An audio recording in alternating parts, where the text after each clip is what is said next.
دوسرا سوال ہے، کرونا وائرس کی وجہ سے قربانی کی رقم صدقہ کر سکتے ہیں؟ گزارش یہ ہے کہ صدقہ اپنی جگہ بڑا مبارک عمل ہے، لیکن اللہ کے ہاں قربانی کے دن میں سب سے جو محبوب عمل ہے وہ قربانی کرنا ہی ہے۔ اس دن آپ کروڑوں نہیں اربوں خربوں روپے بھی صدقہ کر دیں اور ایک آدمی 10,000 روپے کا جانور میں حصہ ڈال لیتا ہے تو اللہ کے ہاں اس 10,000 روپے جو جانور میں حصہ ڈال رہا ہے قربانی کے لیے، اس کا مقام زیادہ ہے۔ تو اس لیے صدقہ ویسے آپ کریں جتنا کرنا ہے، لیکن قربانی کے دنوں میں سب سے بہترین صدقہ وہ جانور ذبح کرنا ہے۔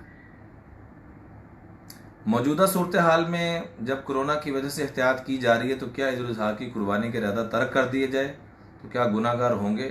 یہ دوسرا بھی سوال اسی طریقے سے آیا ہے۔ بات یہ ہے کہ جیسے میں نے پہلے عرض کیا کہ جو صاحب استطاعت ہو، جس پہ اللہ نے قربانی واجب کی ہے اور وہ قربانی نہیں کرتا، تو نبی کریم صلی اللہ علیہ وآلہ وسلم نے رنج و علم کا اور دکھ کا اظہار فرماتے ہوئے فرمایا کہ من کان لہ وسعۃ فلم یضحی فلا یقربن مصلانا، جو قربانی دینے کی گنجائش رکھتا اور اس کے باوجود وہ قربانی نہیں دیتا تو وہ عید کی نماز پڑھنے کے لیے بھی نہ آئے۔ اتنا دکھ کا اظہار فرمایا، تو ضرور قربانی دی جائے۔ کرونا کی وجہ سے ہم قربانیوں کو متاثر نہ کریں اور کرونا کو اتنا سر پہ سوار بھی نہ کریں۔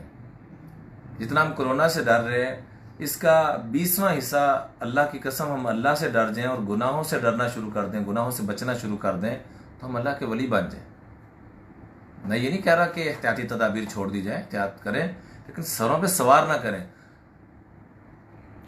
میں اسکول معلم ہوں اور صاحب استطاعت ہوں۔ میں قربانی کے لیے اپنے والدہ کے نام سے اپنا حصہ رکھنا چاہتا ہوں، وہ حیات ہے الحمدللہ۔ ایک مولانا نے بتایا جائز نہیں ہے، پہلے اپنی قربانی کرو۔ محمد عرفان قصور سے۔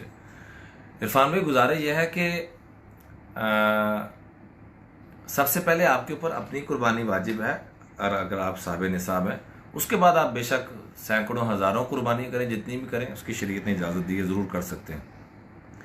قربانی کے جانور میں کیا نابالغ بچوں کا حصہ شامل کیا جا سکتا ہے؟ اگر بچے قربانی کر رہے ہیں تو ناخن بال وغیرہ کاٹنے کا کیا حکم ہے؟ محمد احمد سیالکوٹ سے۔ بھائی محمد احمد صاحب، گزارش یہ ہے کہ اپنا حصہ رکھنے کے بعد، جیسے پہلے میں نے عرض کیا، آپ بالکل حصہ رکھ سکتے ہیں، نابالغ بچوں کا بھی رکھ سکتے ہیں، اور البتہ ناخن بال وغیرہ کاٹنے کا جو حکم ہے یہ استحباب کا درجہ، مستحب ہے، پسند اس کو کیا گیا ہے کہ جس نے قربانی دینی ہو وہ ناخن بال وغیرہ نہ کاٹے۔ اگر کاٹ لیتا ہے تو وہ گناہ گار نہیں ہوگا، کوئی حرام نہیں ہے، مستحب ہے۔ تو خود بھی اس پر اہتمام کرنا چاہیے، بچوں کو بھی اہتمام کرائیں تاکہ ابھی سے یہ مزاج بنے۔ اگر کسی ملک میں کرونا کی وجہ سے قربانی کی اجازت نہ ہو تو قربانی کی رقم صدقہ میں دی جا سکتی ہے، کون سی صورت اختیار کی جائے؟ گزارش یہ ہے کہ ملک میں اگر گنجائش نہیں ہے، اجازت نہیں ہے، تو آپ کسی ایسے ملک میں جہاں قربانی کی گنجائش ہے وہاں پر آپ یہ معاملہ لے کے چل سکتے ہیں۔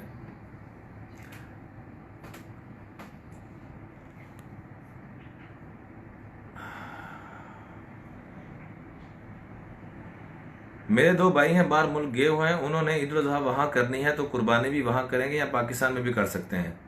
گزارش یہ ہے کہ بعض دفعہ دن وہ نہیں ہوتا، جیسے بعض دفعہ سعودیہ میں ایک دن پہلے عید ہو جاتی ہے یا کئی ممالک میں، تو دن عید کا ہونا چاہیے۔ مثلا جیسے دوسرا دن یہاں پر بھی عید کا دن ہوگا، وہاں پر بھی ہوگا، تو اس میں آپ یہاں بھی کر سکتے ہیں۔ وہاں کرنا تو عید کے دن کریں گے، یہاں کرنا تو یہاں عید کا دن ہونا ضروری ہے، یعنی کہ وہاں عید کا دن چاہ رہا ہے یہاں نہیں چاہ رہا، تو وہ ٹھیک نہیں ہوگا۔ ذی الحجہ میں کس دن روزے رکھنے کا زیادہ ثواب ہے؟ اس کے سارے روزوں کا ثواب ہے جی، اور یہ 10 راتیں ہیں، والفجر ولیال عشر، 10 راتوں کے اللہ نے قسم کھائی ہے، بڑی بابرکت راتیں ہیں۔ بخاری کی روایت ہے کہ اللہ کو سب سے محبوب جو دن ہے نیک عمل کرنے کے اعتبار سے وہ یہی والے 10 دن ہیں، تو اس میں ضرور نیک عمل کرنے چاہیے، اور ہر دن کے روزے کا ثواب 1 سال کے روزوں کا ثواب ہے۔ اور خاص طور پہ جو 9 ذی الحجہ ہے، جہاں پر بھی آپ رہ رہے ہیں، 9 ذی الحجہ جب آ جائے، یعنی عید سے ایک دن پہلے والا، تو اس میں اللہ جل جلالہ پچھلے سال کے بھی گناہ معاف فرما دیتے ہیں اور آئندہ آنے والے سال کے بھی گناہوں کو معاف